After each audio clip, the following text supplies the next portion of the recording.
من مدة قريبة من حوالي كام شهر كنا بنخرج من محطة مترو العتبة وأساسي لازم نعدي على المكان ده. المكان ده بحالته اللي انتوا شايفينها ده سور الأزبكية.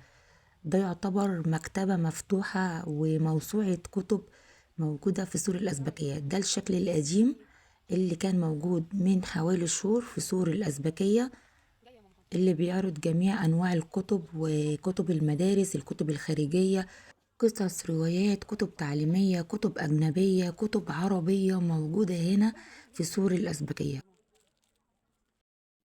وكده مخرج محطة مترو العتبة اللي انتوا شفتوه من لحظات هو نفس المخرج ونفس المكان ونفس سور الأزبكية، بس الشكل المرة دي بيختلف، في تنظيم، في شكل جمالي حلو أوي لسور الأزبكية، وكل مكتبة ليها رقم وليها اسم كاتب أو أديب مشهور في سور الأزبكية. نسيت اقول لكم كمان ان كان في باعة جائلين، وكلنا لما كنا بنخرج من محطة مترو العتبة كنا بنلاقي الباعة الجائلين قدام المكتبات.